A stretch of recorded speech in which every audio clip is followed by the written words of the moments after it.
Eu sou a professora doutora Camila Rodrigues Viana. Estou aqui com vocês hoje para dialogar sobre o lugar da maranhensidade na BNCC, as impossibilidades como práticas linguísticas e pedagógicas. Dentro desse contexto, vamos começar a pensar o que é essa maranhensidade. Falamos muito, temos o nosso boi, o jeito de ser maranhense, mas o que seria essa maranhensidade dentro do contexto escolar? É uma exigência? É uma recomendação? Então, são sobre essas reflexões que vamos hoje caminhar e discutir qual é o papel também da sociolinguística dentro de todo esse campo teórico. Mas antes dessa discussão, vamos entender que esse lugar ele é curricular e dentro dessa proposta curricular, nós temos o nosso queridinho, que é o Documento do Território Maranhense, nosso DCTMA, que ele compõe 40% do nosso currículo. E esses 40%, caros professores, somos nós os responsáveis para poder fazer toda essa composição do nosso jeito de ser maranhense. Porque a base nacional ela é composta por esses 60%, que são todas essas competências, os conjuntos de habilidades, unidades temáticas, que rege toda a nossa estruturação, desde nossas práticas até a composição dos livros didáticos. Mas o que vem exatamente ser essa base da maranhensidade? Nessa base da maranhensidade, nós podemos pensar em vários aspectos. O social, o cultural, o político e até a grande proporção que é quando formaliza mesmo o termo que é na educação.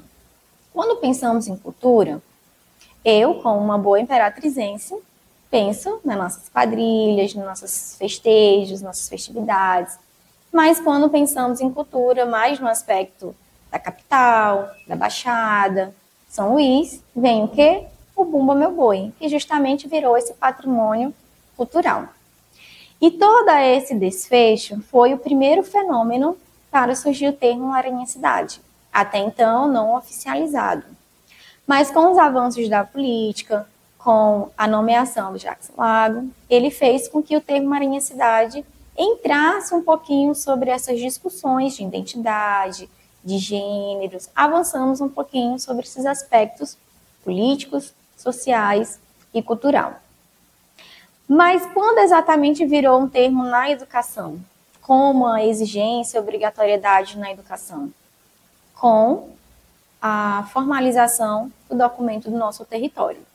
E esses 40% do nosso currículo, ele é cheio de paradoxos e embates. Por quê? De um lado, nós temos essa obrigatoriedade dessas práticas linguísticas, regionais, da valorização. Por outro lado, não se tem nenhum aspecto do documento como exatamente aplicar essa maranhensidade. E hoje vamos tentar desmistificar e romper um pouquinho desses paradigmas para vocês possam pensar aí na sala de aula de vocês, no campo formativo, de aplicar de fato essa maranhensidade. Mas a primeira ideia é de entender que cultura não é só o boi, apesar de começamos por esse aspecto, a nossa identidade, ela já começa a entender que o Maranhão ele tem aspecto geográfico, cultural, social, linguístico, nós temos uma variação dentro do nosso próprio estado. As pessoas até dizem que o sul do Maranhão é diferente da Baixada, então precisamos pensar sobre as nossas próprias variedades, o nosso lugar no Maranhão, para depois pensar no Nordeste via nacional também. E aí, dentro de toda essa estruturação, ainda tem o papel da linguagem. Qual é a linguagem? Língua portuguesa, dentro da linguagem, vem todas essas discussões também que permeiam a nossa BNCC. E a linguagem, ela é responsável não apenas nos aspectos linguísticos, das variações, da própria norma culta, codificação, decodificação, mas também zelar para que não aconteça esse preconceito linguístico, para que podemos pensar para além desse livro didático, para além de uma estruturação. É importante, sim, aprendermos a estrutura, toda a codificação, o sistema alfabético, ter toda essa aplicabilidade da nossa língua portuguesa. Mas a funcionalidade, como ela circula, como ela vem desenvolvendo todo esse papel, precisamos trazer essa consciência também para os nossos alunos. E aí, dentro de todo esse pensar, nós temos uma espinha dorsal. Eu sempre gosto de comparar que nosso documento é uma espinha dorsal, que ela é a base, é o que vai sustentar. Então, gostando ou não, nós somos obrigados a aplicar essa maranhensidade em sala de aula. Ela não foi pensada para ser pedagógico, mas nós temos esse poder de transformar essa prática pedagógica. Então, por ser a espinha dorsal, ela também virou nosso mapa da educação. Então, virou o mapa da educação, é também como devemos nos localizar, nos posicionar. Entendo que é como se fosse um ponto de partida, não também nos obriga a nos engessar nesse currículo. E ele é um espaço que vai construir todas as identidades de saberes, linguísticos, identitários. Então, justamente para trazer que Maranhão nós temos, que linguagem nós desenvolvemos, que temos, é da zona rural, zona urbana, tem influências, tem outras reproduções linguísticas. Então, a escola é um espaço que deveria ser de discussão e menos de preconceito linguístico. Então, esse documento ele veio para unificar e ele avança também nas estruturações de competências específicas no aspecto da linguística. Então, ela é uma matriz de singularidade, sem negar seu contexto regional e nacional. Nessa concepção, o currículo não é apenas o conteúdo sistematizado e ser ministrado nas aulas, mas sim um lugar de interação que ocorra a aprendizagem. Então, isso é uma fala que o próprio documento nos transmite, dizer a importância dessa pluralidade dentro do espaço escolar. Então, de fato, onde é o lugar da maranhensidade? Para quem acha que é só de responsabilidade da linguagem, não é. Avançamos também nas ciências humanas, especificamente na história, na geografia, e a linguagem, língua portuguesa e artes. Então, o documento ele responsabiliza esses 4 componentes como uma forma de oficializar e normalizar também esse jeito maranhense. Avançamos, porque agora já se tem componentes específicos, mas também vejo como um retrocesso, porque as outras áreas ficaram excluídas desse processo e aí entra em conflito no que seria interdisciplinar. Voltamos naquela ideia de que o currículo ele é disciplinar. Então, a linguagem nesse campo, o que o documento diz que precisamos conduzir as nossas aulas? Através de textos que reflitam a realidade do uso da língua no território maranhense. E aí eu deixo o desafio para vocês. Vocês estão por dentro dos nossos autores, poetas, artistas, típicos da nossa terra, imperatrizense, maranhense, aonde você está na sua região, independente do município, mas nós precisamos entender primeiro a nossa localidade, as nossas referências literárias, linguísticas, artistas, musicais, para podermos estendermos para o nacional. Então, às vezes, os nossos alunos valorizam muito o aspecto internacional e não abordamos algo tão rico que tem na nossa cidade. Um exemplo aqui, nós temos um teatro com o nome Ferreira Goulart e muitos alunos não sabem que ele, por exemplo, ele é da literatura infantil. Então, nós precisamos avançar nesses autores, avançar nessa regionalidade, não só no aspecto cultural, mas também no aspecto linguístico, literário, e valorizar os nossos autores. Então, desafio vocês a trazerem para a sala de aula algo mais local. Já é um começo com uma prática pedagógica. Outro aspecto que precisamos pensar na nossa sala de aula, que são os gêneros do campo da vida do cotidiano, que vai desde a vida pública aos noticiários. Então, às vezes eu sei o que é noticiado lá em São Paulo, mas eu não sei o que acontece dentro da nossa própria cidade. E aí, dentro desse processo, também tem todas as manifestações culturais do Estado, identidade do povo. Aqui, no mês junino, nós vivemos essa dicotomia e eu provo para vocês o tanto que a nossa cultura é diversa. Na mesma semana, nós tivemos o ápice da festa junina das quadrilhas, aqui em Imperatriz, e em São Luís, o ápice da abertura do Bumba Meu Boi. Inúmeros bois, né, que tornam essa identidade. E se você conseguir vivenciar essas duas festividades, são totalmente diferentes dentro da própria comemoração.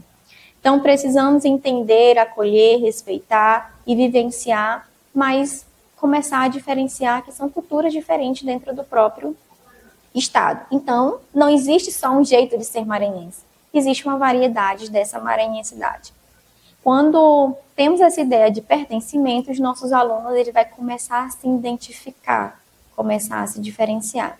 Muitos dizem, inclusive, que nós falamos cantando. Será? se é um jeito de ser maranhense ou não, ou né, ou não. Então, são essas variedades que tornam também a nossa identidade linguística. Essas manifestações também do nosso território, ela compõe toda uma formação discursiva dessa localidade, como nos representam e também como circulam as nossas linguagens. Como os outros estão vendo a nossa linguagem? Então, é importante que podemos pensar nesses contextos e trazer para a sala de aula. E um dos outros pilares dessa base são o uso das metodologias ativas.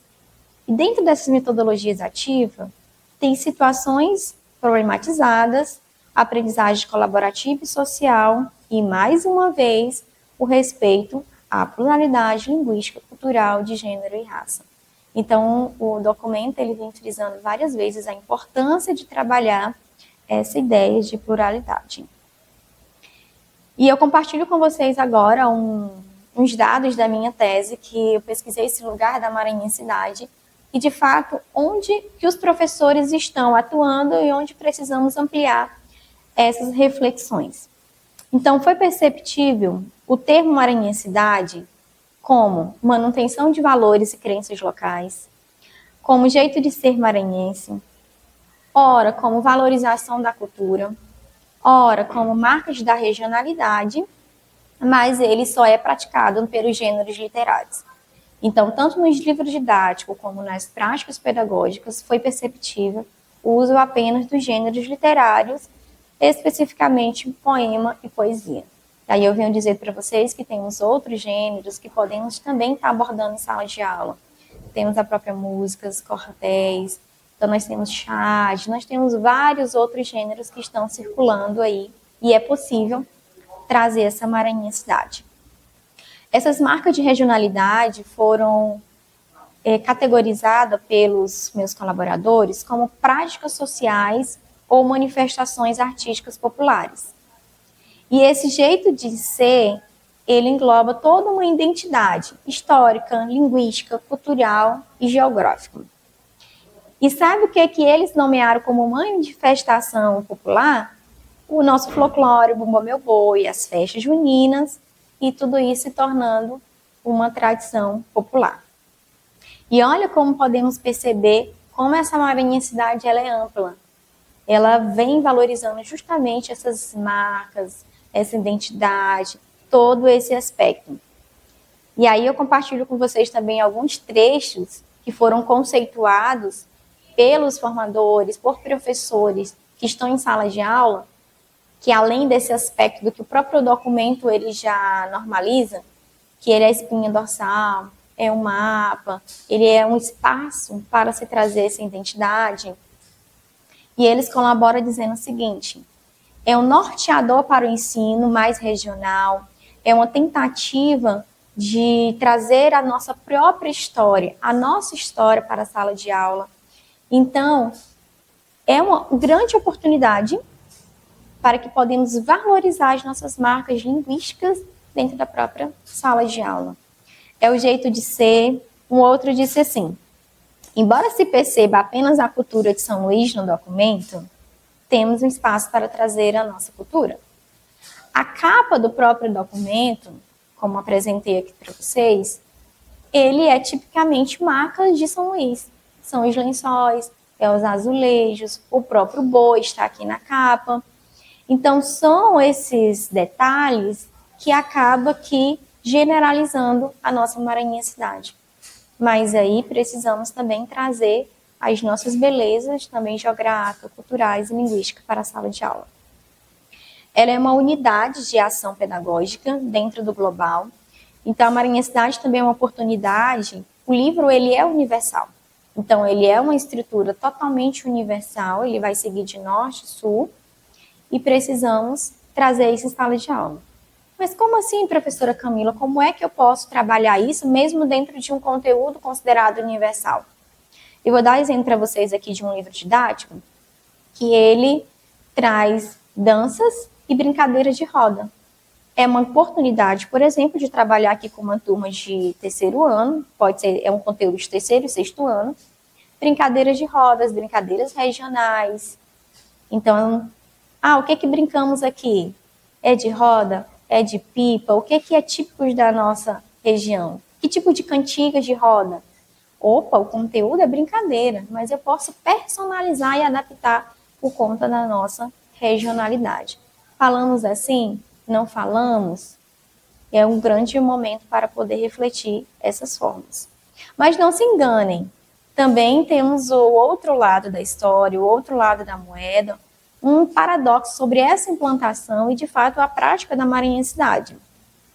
Nós temos, por exemplo, posicionamentos de professores que diz o seguinte: apenas uma nova nomenclatura, é apenas mais um termo que veio dificultar a minha prática, é apenas uma forma de manipular a cultura do nosso povo, não é uma forma adequada de trabalhar o regionalismo, então é um documento que não condiz com a prática.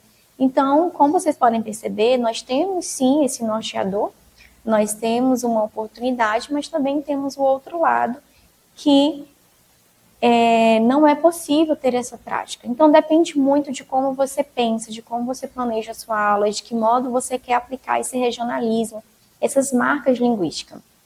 Mas entendam que não é uma opção. Embora se tenha esse paradoxo que o documento ele menciona apenas o conceito e a recomendação. Ele não tem dicas, não tem exemplos, não tem práticas pedagógicas. Nós temos que adaptar e personalizar.